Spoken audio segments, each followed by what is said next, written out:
Radio Tehran, শুরু হচ্ছে বিশ্ব সংবাদ।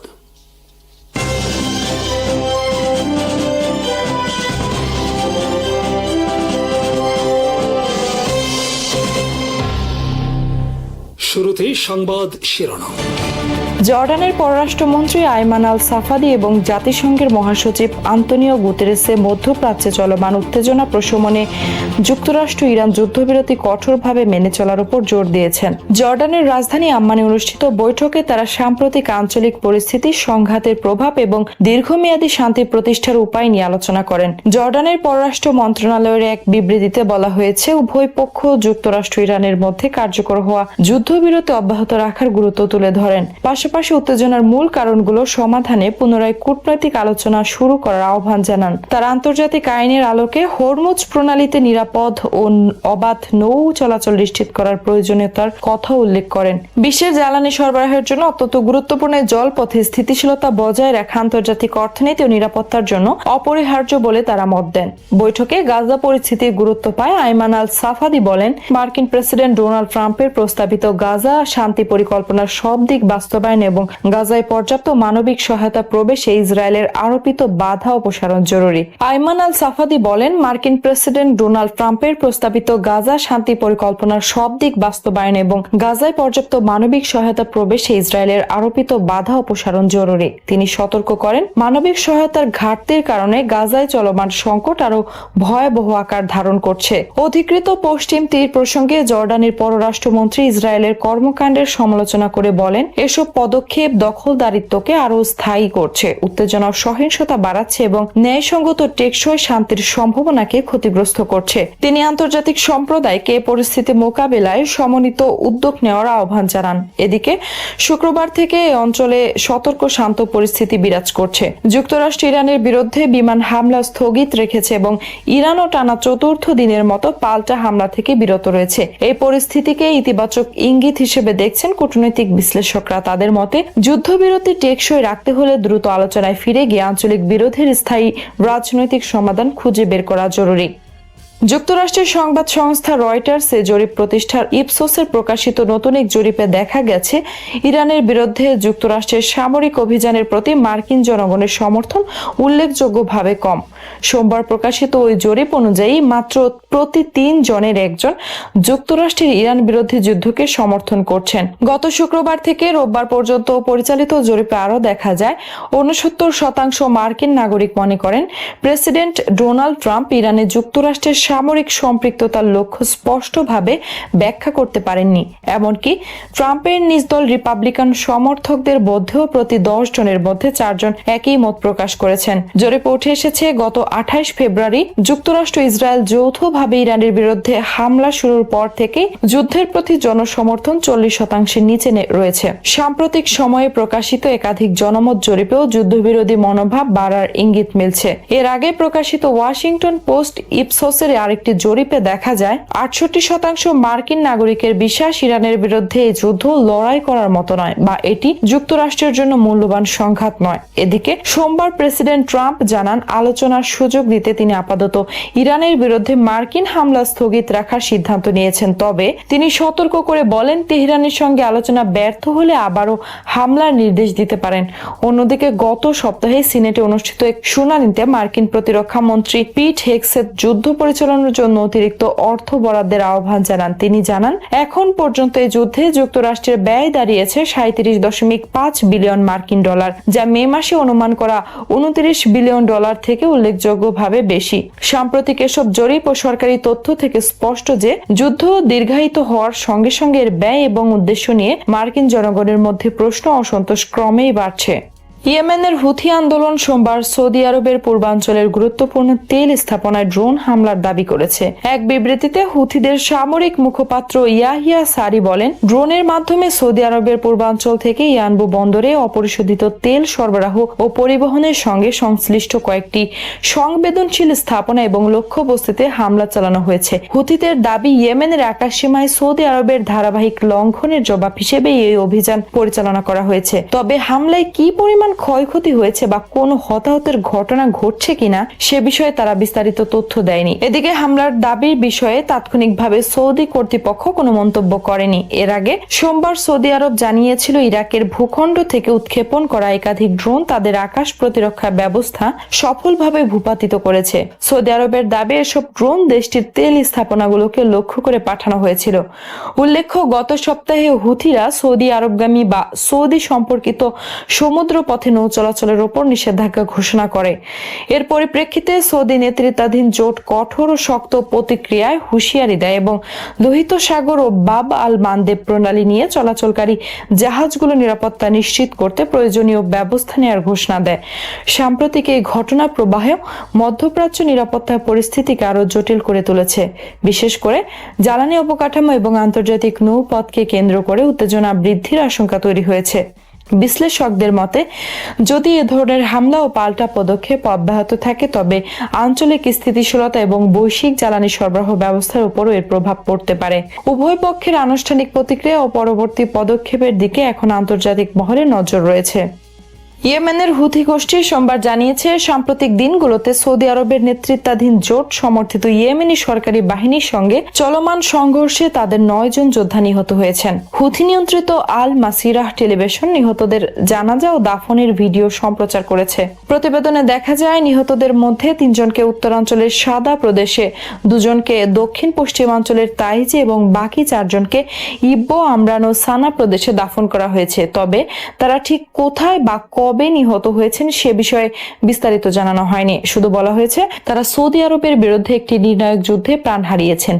বিশ্লেষকদের মতে এর মাধ্যমে সৌদি সমর্থিত ইয়েমেনি সরকারি বাহিনীর সঙ্গে সংঘর্ষের কথাই বোঝানো হয়েছে। এর আগে শনিবার ইয়েমেনের রাষ্ট্রীয় টেলিভিশনে জানায়, মারিব ও আল জাউফ প্রদেশে হুথিদের অবস্থান লক্ষ্য করে চালানো বিমান হামলায় সংগঠনটির কয়েকজন ক্ষেপণাস্ত্র বিশেষজ্ঞ নিহত হয়েছেন। সম্প্রতি লোহিত সাগর ও বাব আল মানদেব প্রণালীকে কেন্দ্র করে সৌদি আরব ও হুথিদের মধ্যে উত্তেজনা নতুন করে বেড়েছে।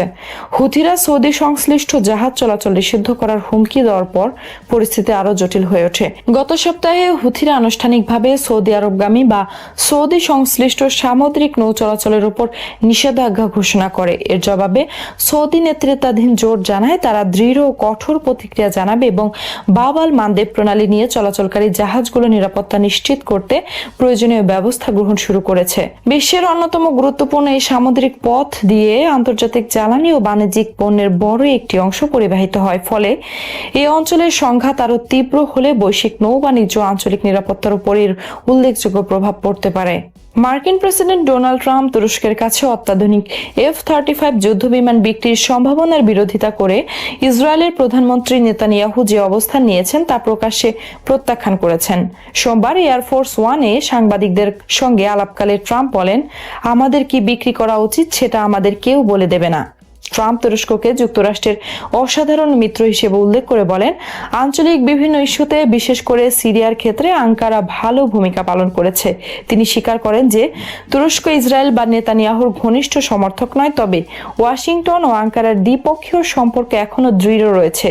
সম্প্রতি ন্যাটো সম্মেলনের সময় ট্রাম্প জানিয়েছিলেন, তুরস্কের কাছে F-35 যুদ্ধবিমান বিক্রি পুনরায় চালুর বিষয়টি তিনি অবশ্যই বিবেচনা করবেন।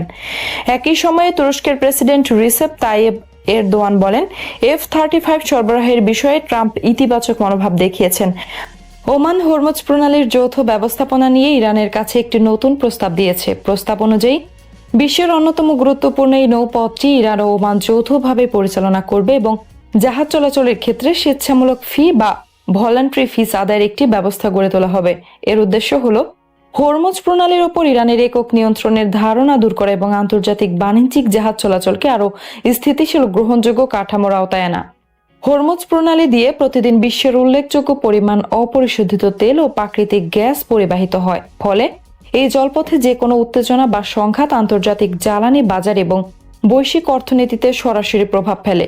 বিশ্লেষকদের মতে ওমানের এই উদ্যোগ উপসাগরীয় অঞ্চলে উত্তেজনা কমানোর পাশাপাশি আন্তর্জাতিক সম্প্রদায়ের উদ্বেগ প্রশমনের সহায়ক হতে পারে। তবে তেহরান এই প্রস্তাব গ্রহণ করবে কিনা সে বিষয়ে এখনো কোনো আনুষ্ঠানিক প্রতিক্রিয়া জানায়নি।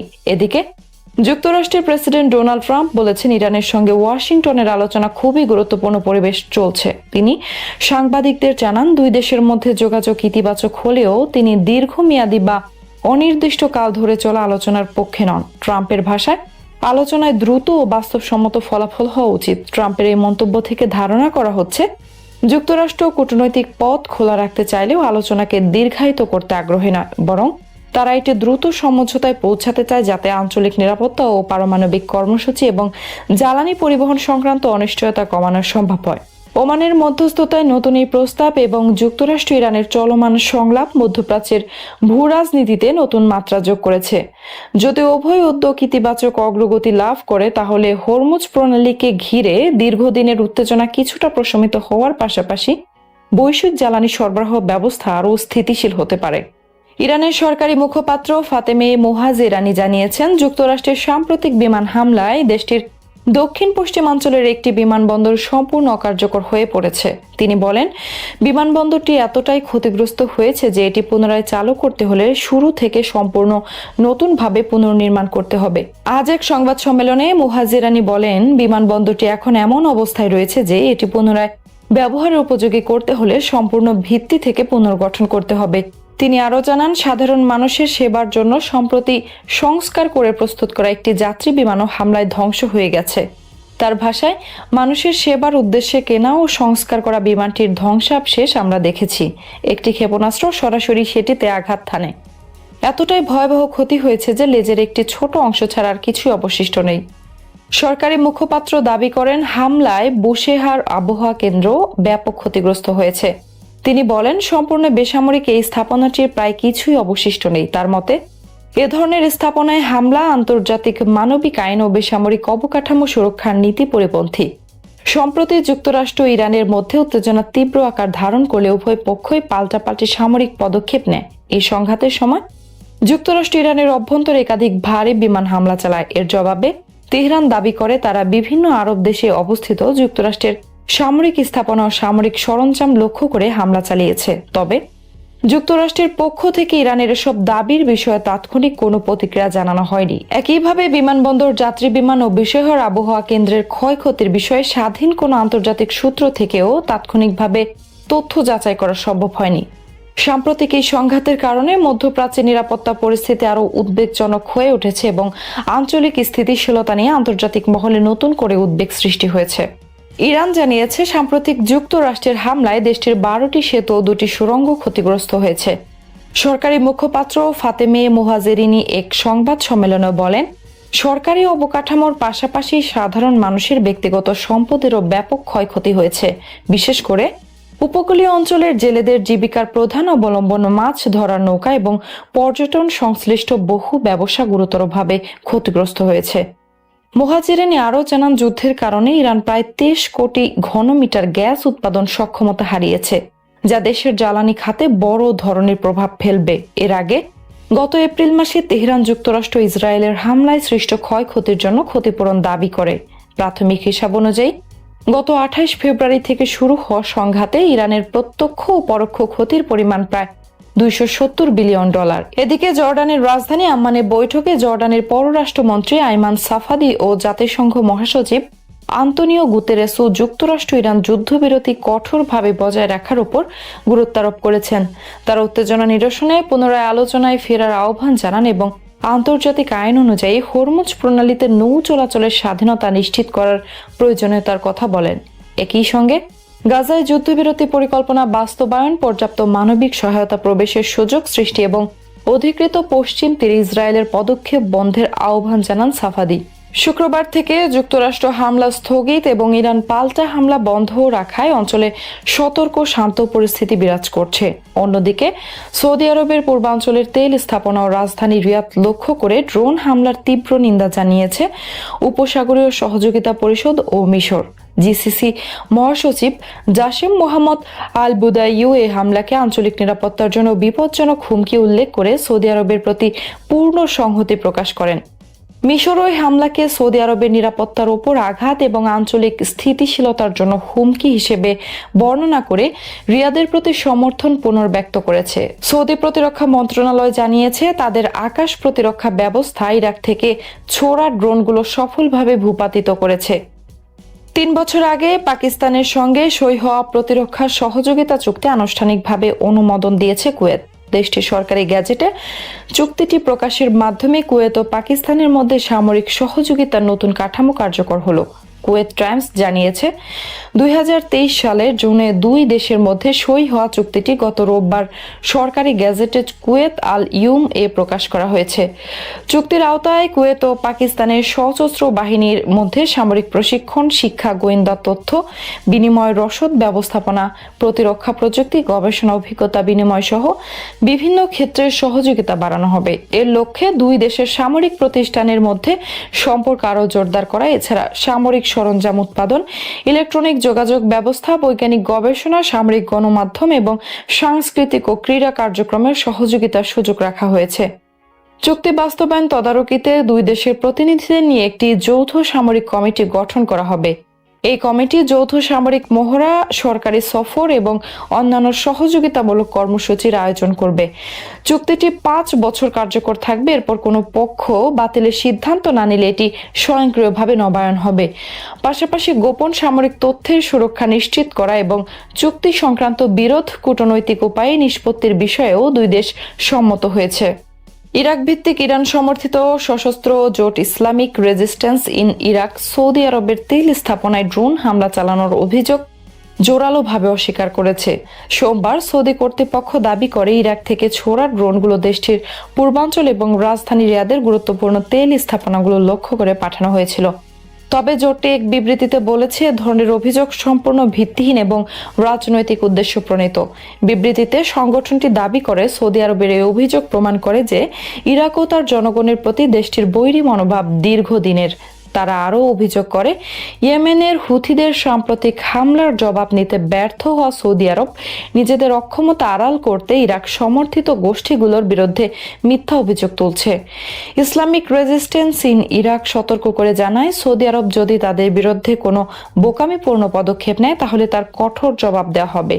একই সঙ্গে তারা ইয়েমেনের জনগণের ওপর আরোপিত অবরোধ প্রত্যাহারের আহ্বান জানায়। অন্যদিকে সৌদি আরবের দাবি অনুযায়ী দেশটির বিমান প্রতিরক্ষা ব্যবস্থা ইরাক থেকে ছোড়া ড্রোনগুলো সফলভাবে ভূপাতিত করেছে এবং কোনো বড় ধরনের ক্ষয়ক্ষতির ঘটনা ঘটেনি। এদিকে একই দিনে ইয়েমেনের হুথি গোষ্ঠী লোহিত সাগরে সৌদি আরবের বিরুদ্ধে নৌ অবরোধ ঘোষণার কথা জানায়। হুথিদের ভাষ্য, তাদের নিয়ন্ত্রিত ইয়েমেনি অঞ্চলের ওপর চলমান অবরোধের প্রতিক্রিয়া হিসেবে এই পদক্ষেপ নেওয়া হয়েছে। এসব ঘটনার ফলে মধ্যপ্রাচ্যে নতুন করে উত্তেজনা বেড়েছে। সৌদি আরব ইয়েমেন সমর্থিত বিভিন্ন গোষ্ঠী এবং হুথিদের মধ্যে চলমান সংঘাত আঞ্চলিক নিরাপত্তা ও জ্বালানি সরবরাহ নিয়ে নতুন উদ্বেগ সৃষ্টি করেছে। পরিস্থিতি আরো জটিল আকার ধারণ করতে পারে বলে পর্যবেক্ষকদের আশঙ্কা। ইরানের উপর প্রায় 2 সপ্তাহ ধরে টানা বিমান হামলা চালানোর পর যুক্তরাষ্ট্র সাময়িকভাবে তার আক্রমণ স্থগিত করেছে। একই সময়ে যুদ্ধ আরো বিস্তৃত হওয়ার ঝুঁকি কমাতে কূটনৈতিক তৎপরতাও জোরদার হয়েছে। তবে এই বিরতি দীর্ঘমেয়াদী শান্তির সূচনা নাকি কেবল সামরিক কৌশলের অংশ তা এখনো স্পষ্ট নয়। যুক্তরাষ্ট্র ইরান সংঘাত 5 মাসে পড়েছে। এই সময়ের মধ্যে দুই দেশের সম্পর্ক আরো উত্তপ্ত হয়েছে। মার্কিন প্রেসিডেন্ট ডোনাল্ড ট্রাম্প একদিকে ইরানের বিরুদ্ধে আরো কঠোর সামরিক পদক্ষেপের হুমকি দিচ্ছেন, অন্যদিকে আলোচনার পথও খোলা রয়েছে বলে জানিয়েছেন। একই সঙ্গে তিনি মধ্যপ্রাচ্যের সংঘাতের কারণে তেলের দাম বৃদ্ধি এবং তা যুক্তরাষ্ট্রের আসন্ন মধ্যবর্তী নির্বাচনে রিপাবলিকানদের জন্য নেতিবাচক প্রভাব ফেলতে পারে এমন আশঙ্কাকে গুরুত্ব দিতে নারাজ। পরিস্থিতিকে আরো জটিল করে তুলেছে ওয়াশিংটনে ইসরায়েলের প্রধানমন্ত্রী বেঞ্জামিন নেতানিয়াহুর সম্ভাব্য সফর। 28 ফেব্রুয়ারি যুক্তরাষ্ট্রের সঙ্গে সমন্বয় করে ইসরায়েল ইরানের বিরুদ্ধে সামরিক অভিযান শুরু করলেও সাম্প্রতিক মার্কিন হামলায় ইসরায়েলের সরাসরি অংশগ্রহণ দেখা যায়নি। বিশেষ করে বিশ্ব জ্বালানি বাণিজ্যের জন্য অত্যন্ত গুরুত্বপূর্ণ হরমুজ প্রণালী কার্যত ইরানের নিয়ন্ত্রণে চলে যাওয়ার পরও ইসরায়েল সামরিকভাবে নীরব রয়েছে। Washington institute for near east পলিসির ব্যবস্থাপনা পরিচালক ও সাবেক মার্কিন জাতীয় নিরাপত্তা পরিষদের মধ্যপ্রাচ্য বিষয়ক কর্মকর্তা মাইকেল সিং মনে করেন, ইরান হয়তো শঙ্কা করছে যে প্রয়োজনে ইসরায়েল আবারও যুদ্ধে সক্রিয় হতে পারে। তবে একই সঙ্গে ইসরায়েলের বর্তমান অনুপস্থিতি তেহরানের কাছে এমন বার্তাও দিতে পারে যে যুক্তরাষ্ট্র আপাতত সংঘাতকে সীমিত রাখার চেষ্টা করছে। তবে সিং সতর্ক করে বলেন, এই সাময়িক বিরতিকে বড় কোনো পরিবর্তনের ইঙ্গিত হিসেবে এখনই দেখা ঠিক হবে না। তার মতে এটি কয়েকদিনের বেশি স্থায়ী হলে তবেই তা তাৎপর্যপূর্ণ হবে। আপাতত এটি সামরিক পুনর্গঠনের জন্য নেয়া বিরতি নাকি গোপন কূটনৈতিক আলোচনার সুযোগ তৈরির অংশ সেটি নিশ্চিতভাবে বলা যাচ্ছে না। এদিকে আঞ্চলিক মধ্যস্থতাকারীরা সংঘাত প্রশমনে সক্রিয় রয়েছেন। মধ্যস্থতা প্রক্রিয়ার সঙ্গে যুক্ত এক আঞ্চলিক কর্মকর্তা জানিয়েছেন, যুক্তরাষ্ট্রের হামলা এবং প্রতিবেশী দেশগুলোতে মার্কিন ঘাঁটির বিরুদ্ধে ইরানের পাল্টা হামলা কমে আসা ইতিবাচক সংকেত হিসেবে দেখা হচ্ছে। তার ভাষায় এটি উত্তেজনা কমানোর প্রচেষ্টাকে এগিয়ে নিতে সহায়ক। ওই কর্মকর্তা জানান, যুক্তরাষ্ট্র ও ইরান উভয়ই অন্তর্বর্তী যুদ্ধবিরতি চুক্তিতে ফিরে যেতে আগ্রহী। বর্তমানে যে সমঝোতা নিয়ে আলোচনা চলছে তার অন্যতম বিষয় হলো হরমুজ প্রণালীতে জাহাজ চলাচল। আলোচনায় এমন একটি ব্যবস্থা নিয়ে কাজ হচ্ছে যাতে ইরান কিছু নিয়ন্ত্রণ বজায় রাখলেও আন্তর্জাতিক জাহাজ চলাচলে বর্তমানের তুলনায় কম বিধিনিষেধ আরোপ করা হয়।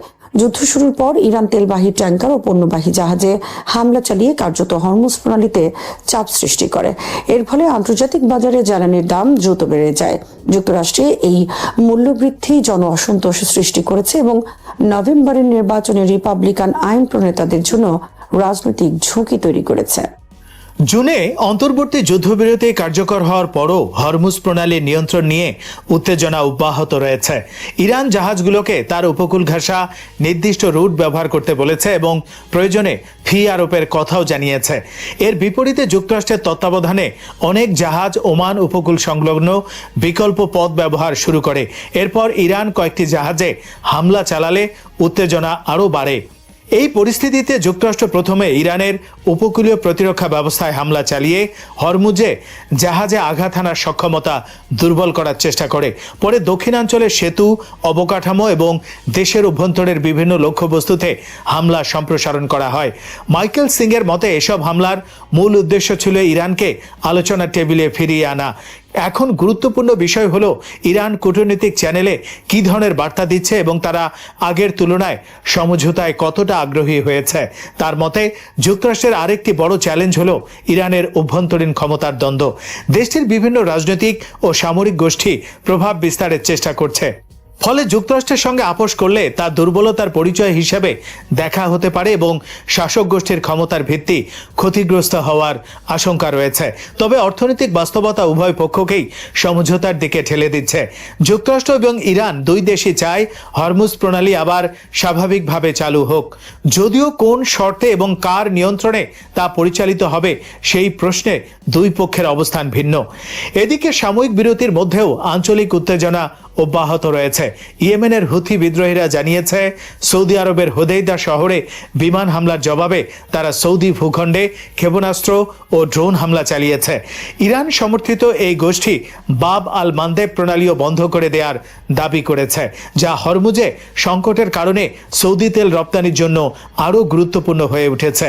অন্যদিকে যুক্তরাষ্ট্র ইরানের বন্দরগুলোর উপর নৌ অবরোধ অব্যাহত রেখেছে।